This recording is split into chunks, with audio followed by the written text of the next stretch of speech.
Hey, y'all. Welcome to the Reckless Optimist podcast. My name is Megan. I'm a family nurse practitioner with a deep passion for mental health. On this show, we showcase guests who have shown tenacity, grit, mental strength, and who embody the word resilience.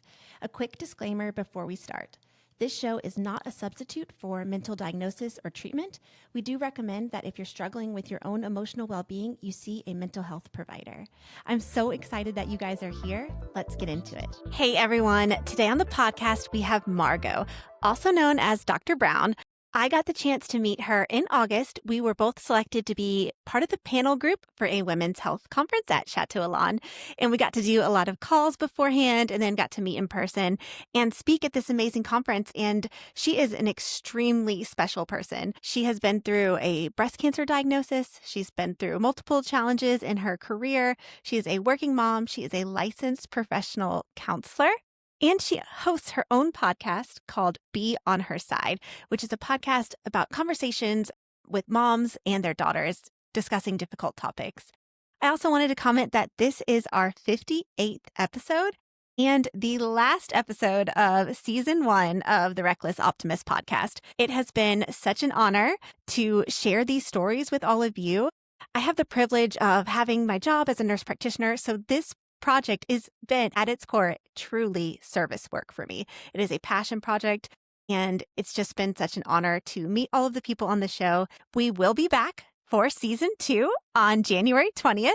So we're going to keep going with it. This has been just such an amazing journey for me. Selfishly, I do it a little bit for myself to help with my own recovery. And I'm just such a people person and a relationship-based person. So I feel like I've made 58 new best friends on this show. And thank you to all of you for listening, for all your comments. It has truly been a collective experience. So thank you from the bottom of my heart for listening. Now let's get into Margaux's episode. I know you guys are going to love this story. Let's get into it. Hey, everyone. Help me welcome Margaux to the podcast. Hi. It's so good to have you on the show. We've been planning this and finally we're here. It has been, I can't believe it. Was it just August? The way we met working for a panel. Doing a panel together and planning it. I was just like, I'm so glad to be in your sphere. And this is a real honor to do this. Thank you. Yes. So me and Margaux, Dr. Brown, we met because we were both chosen to be panelists for this women's health conference, kind of, I guess you would say panel for, it was like a banking convention. I was like, how did I end up in a banking convention? Because I have nothing to do with banking, neither do you. But I guess we are experts in women's health. And that was an honor to do that. It was me and you, and then a really awesome OBGYN. It was such a great balance. I sat there just wishing I could have had my pen and paper, taking notes, listening to the two of you, and it was dynamic. So I'm glad we get to keep going with this. Yeah, I know. It was awesome. We all kind of represented different decades as well. Well, you're still in my decade, but you're on the upper end of it. And then the OBGYN was on the other end. And that was really cool to be able to like each go in order of what we've been experiencing. I know we had our physical health, our psychological health, and then our sexual health, and across these decades. It was really cool. It was awesome. I'll never forget, you gave a little bit of your testimony. And you said something that I repeat to myself every day. And now I've started telling my patients this. And what you said during that conference was, when you're dealing with your mental health, people think that we have to add. But what you need to be doing is reducing. You said you need to turn the music down, turn the coffee down, turn the alcohol down. And I was like, yes, girl. Like it clicked. When you said that, it like left an imprint in my brain. It's funny that only occurred in that setting. So thank you for that. It was, let's just call that a synchronous moment among all of us. But that turning down was really part of what I needed to do in my life. And I know we'll get to that, but yeah, just turning it down. Yeah, because I'm like a multiplier. I'm like, hit the ground running, go, music loud, everything loud. And I'm like, I need to stop doing that. I need to listen to Margaux. Quiet. And there's a difference between like loneliness and solitude, I've learned. That is so powerful. I know from your story, having lived abroad and been, with your family unit moving around the globe. And ironically, those are my clients. My clients are globally mobile families. The tightness of the unit and the sticking together, there is just this, like, the presence of others a lot. And I think about my growing up, I wasn't truly alone until after undergrad when I went to live in Kenya and teach there. And I had never been just by myself. I remember sitting on the plane and thinking, what have I done? I was like, until I make a friend or speak to someone, I am alone in my head and my thoughts. It was the weirdest thing. Yeah. I have a similar story. I didn't go to where you went that far away, but I chose to just move across the country when I was 19 and just go to a school in Montana, college, and didn't know anyone. And I remember being same thing on the plane and being like, what have I gotten myself into? I don't know anyone here, but it was very empowering. And I still draw a lot of strength from that experience. Yeah.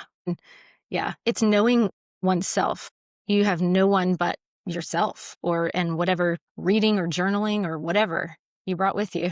Yeah. Yeah. There's power in that for Uh-huh. sure. Yeah. Well, we're going to start our episode out with a quote like we do each time. And Okay. the quote for your episode, I love this quote. It's anonymous. I have a few anonymous quotes, and I do like a deep dive to figure out who said it. I can't find it, so there's no footprint. Ooh, the researcher in me. But it makes Had I known. it very mysterious. So I love this quote because I feel like it completely embodies the definition of resilience and the essence of this podcast. So it goes, resilience is not about being unbreakable. It's about being able to put the pieces back together and continue on with renewed hope and courage. What does that mean to you? So when I first read it, I thought, oh, this is like, yes, so right on and spot on when thinking about needing to keep going. Right. And resilience is not necessarily, there's an endurance aspect, and there could be a breaking down. I think about, you are a much more accomplished athlete than I am or have ever been, but I can identify with the breaking down in the marathon running, having done a couple marathons. But in further reflection, in my breast cancer journey, putting the pieces back together, there's no single cell that's exactly the same. But in my mind, in my identity, in the way I live my life and in my relationships with others, it is a coming back together, but each little one piece might be a little different. And that makes the other pieces a little different. So there is a coming back together, but that coming back together looks different than it did before. Absolutely. Yeah. I'm a visual person, and I was like visualizing the cells coming back together differently. Yeah, I totally track with what you're saying. It's interesting how your past and your future and your present self can all intertwine. I think there's like a quantum entanglement theory to that whole idea of physics. But yeah, no, I loved this quote. Like I said, I mean, the essence of the podcast is resilience is overcoming.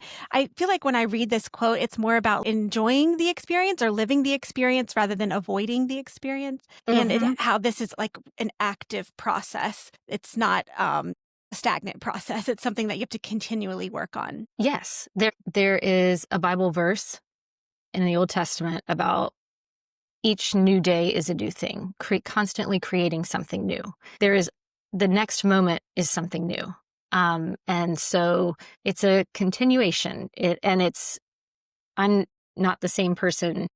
I won't be the same person tomorrow that I am today. And with that, for me at least, comes grace for my past self, grace for what I did in living my life the way I was living it that ultimately led to sickness, and not a self-blame in that way. Also realizing, okay, there's choice. I now recognize choice and employ agency in a different way. I think anytime you go through something really hard like that, you get that self-agency back over your life. And depending on how you interpret your experiences, that can be a positive thing or a negative thing, but learning to not like stay in your victimhood, but to grow out of that. You can stay there for a second, but eventually you need to like crawl your way out and kind of get out of that victimhood mentality. And you're definitely an example of that. So I'm super honored to hear your story. So wherever you feel comfortable, just take us back. Sure. The thought that you just said, this year, I wasn't ready to be public about my breast cancer journey during or even immediately right after. And last year and this year, when I've posted publicly about it, last year it was patient to advocate. And then this year it was surviving to thriving. There's a shift that just, connects to what you just said. Yeah, my breast cancer journey this month, 4 years ago, was my double mastectomy. So I'll take you back to, that was 2021 was my diagnosis. But even just who I am, as a person, and what kind of led to a culmination of stressors that just kind of became toxic in my body. I am a naturally more anxious person. I tend on the anxious spectrum, meaning movement, thinking about the next thing, people pleasing. I am from the prior to Carol Dweck and the growth mindset lens on education, very much in the achievement era of education. Achieve, attain, trophies and stars and certificates and awards. That fed me to keep going. I was like, oh, that's desirable. Oh. So some of my natural traits were rewarded in that way. College, then just continuing on in graduate school. And after college, Kenya, then one graduate degree and then another graduate degree, working full time, then finally graduating, having had 2 children in the 3 years I was writing my dissertation. And I was constantly doing 2 things at once, at least. A daytime job and a nighttime job, and then adding to family responsibilities. So my body just kept adapting to that level of demand. And I had a friend say at some point, and this was just prior to my diagnosis, Margaux, is this what you're doing? Is it really sustainable? Getting my first job in academia, for folks who don't know academia, you've got between 5 and 7 years to obtain tenure. So I was in a tenure track position. And where I am in my life, I'm 48 now. So at the time, early 40s, aging parents, one more so than the other. My dad did end up passing in January of 24. Small children, aging parents, not and really not yet having attained what I had been working so hard for in my career. And that's a long time to have to get job security. So I loved my teaching. I love my research. I love my students. And back to the thing that I love so much, I love getting that feedback, and I love the relationships with the students. I'm a very relational person. I mean, as a counselor, kind of makes sense. And a caregiver in your profession, there's certain traits we have. So the caregiving, right? And the relationships that matter. And in addition to the publications and the strain of obtaining tenure, there was a phase at work where things were just really hard. More students, fewer resources. I'm sure a lot of people can identify with that. I received notice in February of 2020 that the first time I put my portfolio in, I was not accepted. I was rejected. My tenure portfolio was rejected, which meant I had been giving and giving, and it wasn't reciprocated. I felt really rejected. And then COVID hit. And this is now, March of 20. And I just thought, okay, I'm just going to put it in again. And, I had another year to go and wait. And I learned February of 21 that I did receive tenure, which means job security. If I hadn't received that, then I would have had no job. And then that summer, things there was just like I said, a confluence of things, being a working mom in academia, just a lot of things. And workplace. Then I get a diagnosis. And so summer, I'd been putting off my regular screening mammogram. I had some periods of fitness in COVID and then some less fit periods during COVID. Maybe some alcohol consumption higher than usual, binging on whatever we were doing in that, lots of brownie making. And then, so I thought, okay, time to go to the doctor. So I'd put it off a little bit, but in that regular screening mammogram, on the left side, a shadow that was not clearly any one thing or another. It wasn't like, oh, that's a lump, or pretty sure it's just a mass or a calcification or something. This was just a shadowy thing that couldn't be determined. And I had lumpy breasts, as many women have. I had felt a mass, but it wasn't like my sister's. My sister, a few years before, had gone through breast cancer, and it wasn't hard, and it wasn't anyway, as it turns out, that was a cancerous mass, but it wasn't detected on a mammogram. So that was summer of 21. And then the double mastectomy, very thankful for the way I could access some benefits at my university, and I was able to maintain my income, but only work half time. So had the mastectomy in the fall, and then started chemo, had 4 rounds of chemo in the winter. So like December through February. And I did not have a port for that. I felt really strongly, I wanted to kind of see if my veins could hold because I didn't want one more cut. Then 6 weeks of daily radiation and then estrogen blockers for 2 years after that. And the double mastectomy was the reconstruction at the same time. That was the active health journey. And then there was the recovery after that. My body was aching. I don't know how many of the listeners have either gone through breast cancer or had a friend go through it or a family member. There's parts of it that hurt a lot. And the mastectomy for me itself was not the hardest part, maybe because I'd seen my sister go through it and I'd had other surgeries before, and it was external. It wasn't like internal. You know, when internal organs get poked and they're like, I'm inside for a reason. Don't poke me. This was external, right? And because I had the single step process on the outside, I still had a female shape, and I was able to keep my nipples, which I know for a lot of people, they are not able to. So anyway, the mastectomy itself wasn't the hardest part. I figured out the rhythm of chemo, what was going to affect me and when, and limped through that. The cumulative effect of that, you kind of start here and you go down and you don't ever get back up. There's this cumulative crappy feeling. And I did the cold capping during that process because I really wanted to keep as much hair as I could. That was really important to me. In addition to, I didn't want, yes, people who saw me on a daily basis knew what I was going through, but I didn't want to look sick. I didn't want to look like a cancer patient. And I say that now and I'm like, wow, that's silly because cancer patients don't all have one look. But at that time, that's what was in my head.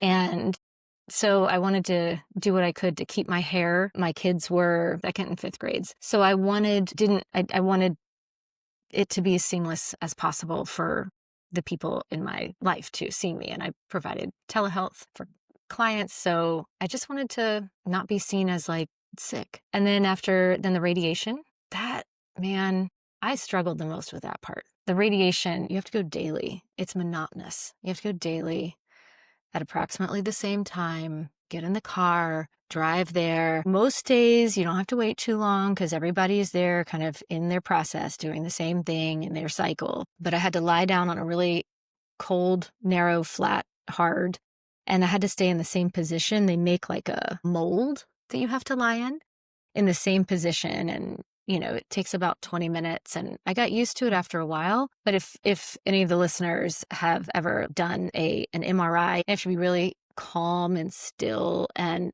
the whole time you're like, this is so uncomfortable. I am totally sick. Something is wrong with me. What is wrong with me? When am I going to see the results? And the cumulative effect of the radiation was not only on the radiated part of my body, on the left side, but it floods your whole body, and the fatigue and the bone aches. I remember this was actually during chemo, between the 3rd and 4th chemo. I was so tired. I wanted to go to bed so badly, and my femurs hurt so much.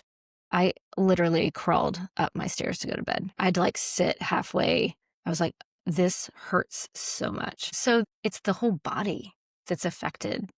This medicine and the treatment is there to kill everything. So yeah. And then the healing afterwards. Oh my gosh, your story is amazing. I mean, you tell it so well, and the strength I can tell has come through. You've used this experience to grow, and I can feel your light is back, after going through something very, very scary. And a lot of women, unfortunately, go through this. I don't know the exact stats, but what would you say, about 15 to 20% of women will get breast cancer in their life? I mean, it's pretty high numbers. I'd seen my sister go through it. I mean, for the most part, and actually a childhood friend of mine was going through it at the same time, a neighbor up the street, also several women in my neighborhood actually at the same time, all in the same age demographic. But point being, I didn't see it as a life threat. I knew it was going to be grossly inconvenient and that there would be some massive shift in my life as a result because I'd seen what had happened in people that I'd known who'd gone through it. But I couldn't think, it's just that day, my perspective and my lens went very much to the day before the day that I am in, That which makes was sense. a nice cure for my anxiety. Yeah, it's true. That is true.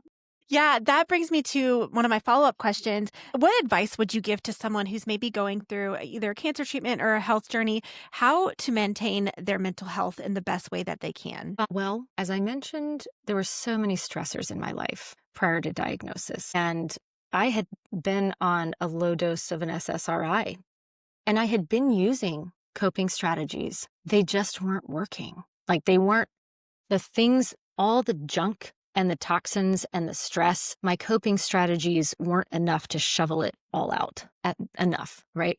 As a mental health professional, I had already been established in a mindful practice. I have a faith and prayer and journaling. I had all these things. Exercise was a little out of balance, I confess, and I say that to you. In that time of life, it just felt like I didn't have time to do for myself. Exercise probably would have helped. During treatment, though, and in that active treatment phase, movement, I'm so thankful for some really great friends and my sister and my family. Like in those early days, most days I had someone kind of signed up to check in on me. Sometimes the coping is actually letting go of things. There's this gif of like a kangaroo dropping beach balls. I had to actively drop balls and be okay with it. I guess that is the precursor to my doing less, turning it all down.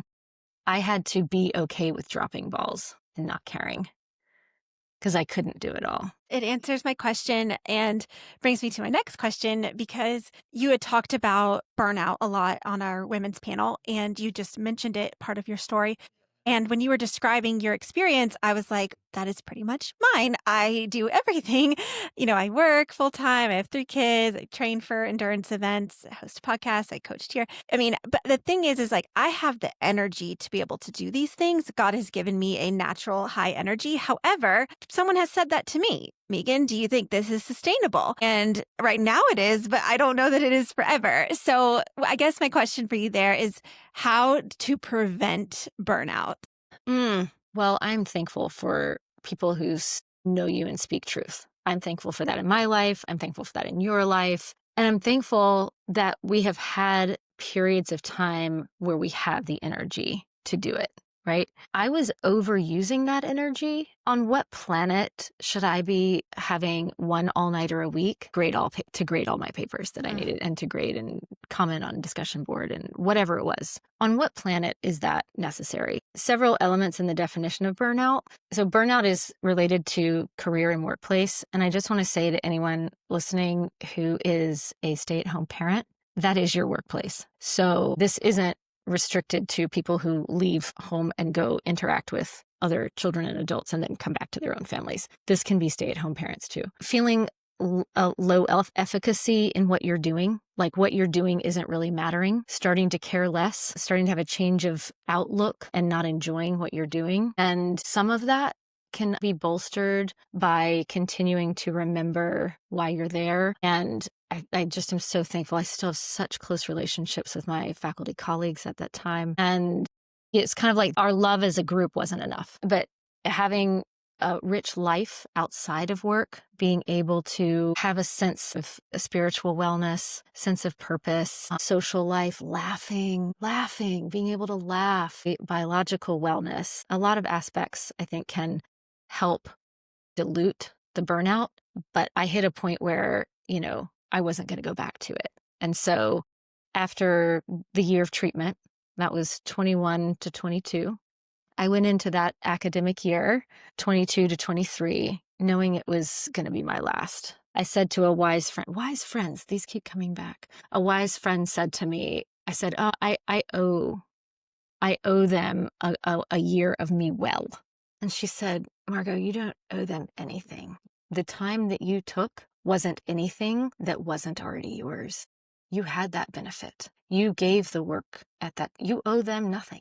And I thought, okay, well, I guess I'll quit this year. So I went in knowing that was my last, and that helped when I knew there was an end in sight. And I just had such a different mindset. That in between space, that was a year of figuring out who and what I was before making a drastic change, which in my life that worked. Yeah, that was really good advice. I wanted to ask you about the mastectomy because I think a lot of people struggle with that decision if they should get one, if they shouldn't. What ultimately led you to getting the mastectomy? Great question. That whole diagnostic period, Megan, was just waiting. I talked about physical discomfort, the diagnostic and the waiting part. Yeah. So at first I thought, okay, just an emotional response. Well, if I have breast cancer, just take them both. And then I thought, then I went through this, but they're mine. Like I've had them my whole life and they're a part of me and it's me. And so basically the choice to remove one breast fully became not my choice once the pathology from the biopsy came back and the MRI to look at the size, and it was the medical recommendation to remove the breast totally. And then that at that point I was okay, we're just going to take both. I would rather rebuild, I'd rather have a plastic surgeon rebuild two uh to look alike than try to have one match. And I really didn't want to go through the scanning for the remaining. I was, told at the time, you're at no greater risk in that breast if you keep it or don't. But I chose to, from an aesthetic perspective, after I lost the choice in the affected breast, to just have them both removed. Yeah, that makes sense. I wanted to ask you, just because I think the listeners might be curious, from your initial screening mammogram to the time of diagnosis, because like you said, that whole time period is very anxiety producing. What was the time frame for you there? July was the mammo, which was like, we need to investigate further. And the diagnosis call, it's positive, was within 2 weeks. I knew that I had a little bit of time. I had a slow growing cancer, and I had a little bit of time to think about building a medical team after that. I'm very thankful for that time. And I picked my team based on the plastic surgeon, because that would be the person that I would actually be going back to the most. I was thankful I drove over to Atlanta, because I sit here in Augusta, Georgia, and I went over to Winship Cancer Center, and it was a clinic model. All, the medical oncology, surgical oncology, and plastic surgeon, all rounded, and saw my case all at once. And so it was a very seamless process to have that all in one place. When they found your original cancer, did they stage it for you? What stage was it? That wasn't done until after. Truly, that can't be done until the lymph nodes and the size of any tumors in the lymph node. So it was 2B, I believe, because I did have a certain size tumor in a lymph node that put me in that B. The medical oncologist doing the recommendations, I had a very garden variety type of breast cancer, and there's just so much longitudinal data that when my sister went through it, she had a lot more chemo for the same type of cancer cell, and it's just gotten a lot more efficient. I'm very the medications that I took afterwards to block the estrogen, it is a medication that is a cell replication inhibitor. So in addition to blocking all the estrogen with tamoxifen, if there had been any floating cells left after the chemo and the radiation, any cancer cell that eat up the estrogen would have just been like neutralized. Yeah. And that course of treatment is not uncommon. I wanted to ask you, just from a provider standpoint, I've learned a lot through my own research about nutrition and how that can affect cancer. But I wanted to ask you, number one, did they talk to you about nutrition? And number two, did they tell you ways to reduce your risk of breast cancer?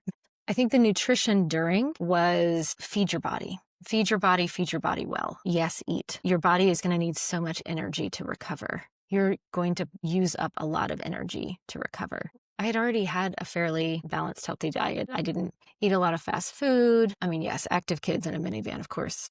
I went through drive-throughs. But, that wasn't my staple. So from a just continue with balance and eat what feels good, to not restrict that was an important message during active treatment. I did not know until after the fact the relationship between alcohol and breast cancer. So that is more widely known now. I don't know how I missed that. Maybe I didn't want to hear it. But, just being aware of the research that was available. I didn't really think I needed it. Like, it didn't occur to me to know those things. Now I do. Yeah, I mean, it wasn't talked about ever. It just came out in 2025. The Surgeon General came out and made a statement about it. Before that, there was not, and first of all, no one was talking about it, and there probably wasn't even any data on it. It's just come out recently in the recent years, but Thank you for normalizing that. yeah. I wanted to ask you, after going through something that you went through, something that was really hard, how did your role as a provider, as a mental health professional change? I think my role as a mental health provider changed as a result of this experience, being a lot more empathetic, being more comprehensive and holistic, and thinking about so many more parts of my clients' lives and not being afraid to ask. But just also, I became a lot more vigilant about informed consent, meaning informed consent.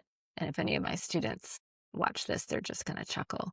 Informed consent is not something that you do in the first session. It's not a piece of paper. It's ongoing, meaning there's continually checking in with my clients, with what I am thinking, what I'm seeing, verifying, getting feedback from them. It's a collaborative experience. Therapy, counseling, it's collaborative. And ongoing informed consent is a much more active part of my work. I haven't ever heard it described in that way. That was really good. I wanted to ask you, between everything that you've gone through over these past, because it's been 4 years, what would you say has been your biggest blessing and your biggest challenge?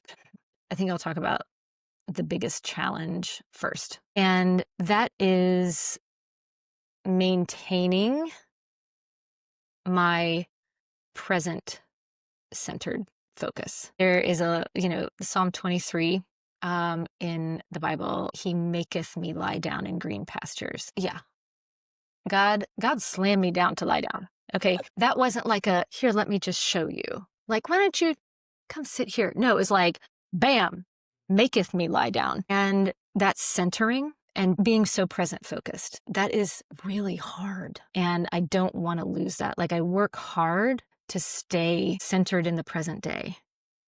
And whether that's through journaling, morning pages sometimes is an exercise from The Artist's Way, a creative workbook. And so being present centered, mindfulness, whether it's progressive relaxation, visualization, breath work.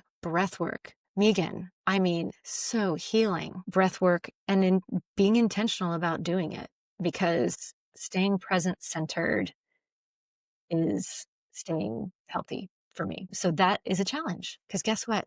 I'm still a professional. I'm still a wife and a mom and an adult child and a sister and a friend. And, I still love people and love relationships way more than I like doing house chores. And so there's still things that pull me away from that. And that's because I am who I am. And that's me. So that's a challenge. And I think the greatest blessing, I guess, would be a result of the present centeredness. Life after cancer is awesome. I am so thankful that I made the drastic change that I did in my career. I am so thankful that my husband and family, they're supportive of that, and my kids. I'm so thankful that my kids see that there's a different way of living, and that they know that cancer is not a death sentence. I remember telling my daughter when we first told her, and she said, my kids call my sister. They're like, well, sister is okay, so you're going to be okay too, right, mommy? And that you can get through it, and that there's this other amazing, much better life on the other side. So that's been a blessing. That was very well said.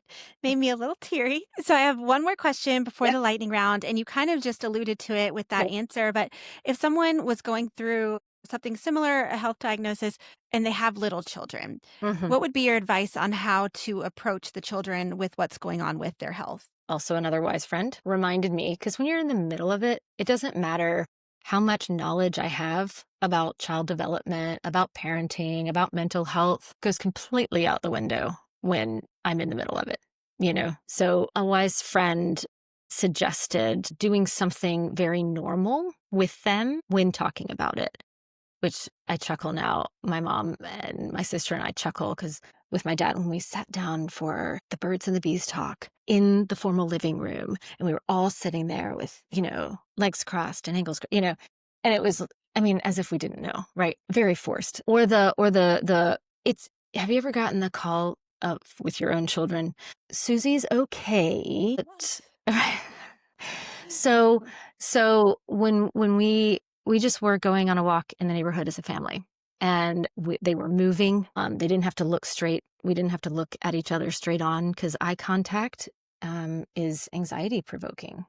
There's no expectation to perform or react in a certain way, and so that's how we talked about it. We did wait to tell them until we had a plan. They were of the age, very concrete thinking, to have a plan was important. And also at the age they were, I had told some key adults in their lives, but it's their story to tell and access the resources they wanted. And, knowing at the age they were that there's no such thing as confidentiality, which is fine, you know? They're at an age now where, we understand, we differentiate trust and who people are and boundaries, and they can hold ambiguity much better now. Yeah, that was really helpful. I love the whole going walking with them. Whenever I have something difficult I need to discuss with my kids, I think that is such a good idea, the movement of it all. And not having to face each other. I mean, it could just be like riding in the car, Mhm, where you don't have to sit face mhm. to face. The intensity goes down a little bit. Yeah. So Mhm. we have made it to the lightning round of our Okay. episode. I asked the same 5 questions to each guest, and I think a lot of people get really invested in you as you tell your story. And so they're curious a little bit more about you. So this is how we close out our episode. Okay. And the first question is you're given 3 options. You have to pick one. Would you shark dive, bungee jump, or skydive? Skydive. Okay. Have you done any of the 3? No, but I've always wanted to skydive. I don't know if that ride is still at Six Flags. Anyway, the free fall, the Mhm. one where you like feel your stomach drop. Love that. Yeah, not a fan. No fan of that. Number 2, you're in a simulation. Every time you walk into a room, the same song plays. What's your song? Okay, I've been listening to Taylor Swift a lot, so I have to not play those tracks because that's not the answer. I mean, to this particular question. Well, it would probably be a hymn or a praise song. Good answer. Peaceful, calming. Yeah. And when I was in Kenya and alone and training for a marathon, it was the most amazing thing to train in an animal preserve. And it was so, wow, loved it. But I occupied my brain by singing and I would like make up verses. Did you run the marathon in Kenya? It was only a half. I did not do the full. I got lapped by the Kenyans doing the full, to be clear. Yes, I got lapped. That is a great story. It was like there was no movement from the waist up, Megan. Mhm. It was just Yeah, no they're movement. amazing. Yeah. I was like, wow, I'm glad I got to see that. You And know, a lot of them run barefoot. very flat shoes Mhm. on, yeah, Yeah, on the ones that's I so saw. interesting. I would love to train with them. I would love it. Like, that'd be a dream come true for me. Well, maybe we could set aside some time in another life, or maybe Oh, just now. yeah, right now. I was actually listening to something the other day where it talked about one of the Kenyan runners because she won some, I don't remember if it was a big Olympic event. I think it was the Olympics. She was able to like give electricity to her hometown there. Like winning these big events helps where they come from, like immensely. That Mm, talk about giving back and motivated. Yeah, yeah, that's that's cool. awesome. Number 3, what's your favorite Disney movie? Is Wicked Disney? Sure. And I love on the Disney Channel, Mhm. the Hamilton musical, really that one. Yeah. But if we're talking about classic cartoons, I would have to say Ariel and Little Mermaid. Yeah. Yes. Are you excited for the second Wicked to come out? Yes, I Yeah. am. I just can't get enough of Defying Gravity. So good. I'm very excited about the next soundtrack. Like, what's going to be the big song, you know? I can't wait. Already got plans to see it. Yay. It's so funny. So we are actually dressing up as at my office a theme of Wizard of Oz, and I was chosen to be Glenda. And I'm like, I have waited my whole life to be Glenda. Oh my goodness. I see. Okay. Okay. Obviously, blonde and bubble, like Yeah. positive energy. I mean, in your spirit of goodness too. Mhm. Like that is a lovely match. And the doctor I work with is the wizard. So it's Oh, going to be a cool. fun day next week. Do you have hoops in your dress? What is the dress? Big pink dress. I have the crown, the little wandy thing. I have the whole thing. Are you going to I'm do going, your hair? What are you I going to do? need to. I need to do big curls, right? Uh-huh. Mm-hmm. Yeah. I'm going to full send. Can't wait to see a picture. Yes. All right. Number 4. What is something you're obsessed with? Right now, Taylor Swift. Yeah, same. Same. Do you like the new album? Love it. I love it too. What's your favorite song on it? Life of a Showgirl. That's what you were saying, like the song. And I was like, okay, that's not an appropriate song. It doesn't get to this essence. But then Yeah. I go around and I like sing a refrain from Eldest Daughter. And then I think like, take advantage, ruin the friendship, right? Just, And then the catchiness. I mean, I was so excited to introduce my daughter to Shakespeare, to Mhm, Hamlet, to, mhm. yeah. Thanks, Tay. We could do a whole podcast episode on the album. Maybe that'll be season 2. Did you? I mean, it's been, yeah, that's my latest obsession. You too. It's What's your favorite song? Opalite. Opalite is about me, in case you didn't Oh my know. gosh, are you an October birthday too? No, well, it's about finding love again after a rough patch. That is, isn't that beautiful? And I Mhm. think October, that's my birthstone, that's my birth month. Yeah, Opalite, yeah, and things are light again. yeah. And yeah, You dance through the lightning strikes. yes, Yeah, yes. that's so good. Oh, full circle. Full circle, Little yeah. bow. You could therapist you. A little All bow on right, that one. last question, kinda heavy. What does freedom mean to you? Um, I think the inherent answer in that is choice. And I, realize that for a lot of the listeners right now, some people feel like they have maybe less choice or maybe due to societal structures, um, have limited choices. So I think freedom has to do with choice. Beautiful answer. I can't thank you enough for coming on. It's such an honor. It was an honor to meet you. It was an honor to have you on my show. I know that we're going to be friends forever. I wanted to So ask cool. you to let people know where they can follow you. I know you Sure. have your own podcast. Kind of give us that take. And I just want to say thank you because this is the first time I've talked in a way that's going to be a public message. And I'm just so grateful for the opportunity. So thank you. Because I do hope it either encourages someone to get a mammogram, to stay, or hello, I'm past 45, so colonoscopy, but to do those regular health screenings and to consider, yeah. So that's my PSA. I love my podcast, having so much fun. That has been another great thing in post cancer is like, if I love it and I can do it, then do it, right? It's called Be on Her Side with my good friend, Dr. Lisa Rice and Dr. Vince Collada, a neuropsychologist, educational researcher, and me as the counselor. And we talk to moms about issues, moms of daughters, issues about the mom-daughter relationship, any sort of learning and school concerns. We really speak to moms with daughters starting 8, 9 to 18, 19, 20. We talk about that growing apart to grow up, that phase in the teens when like, mom, no, like that's not right. And then somebody else says the exact same thing. And it's like, oh my God, that's brilliant. Yeah. That just these phases. And yeah, the moms of girls. And we're going to we have episodes to come out. We're going to pause and we're going to work on a book and we're going to be on Substack. We're going to have a newsletter starting in 2026, but it's Be on Her Side. And from a therapy perspective, I'm Brown Counseling Connections or margotbrown.com. They all come to the same place. So that's my life right now. That's amazing. I love So that so, so much. All right, girl. Well, happy birthday, by the way. thank you. And I hope you have a great weekend. Thank you so much for coming on. Thank you for today.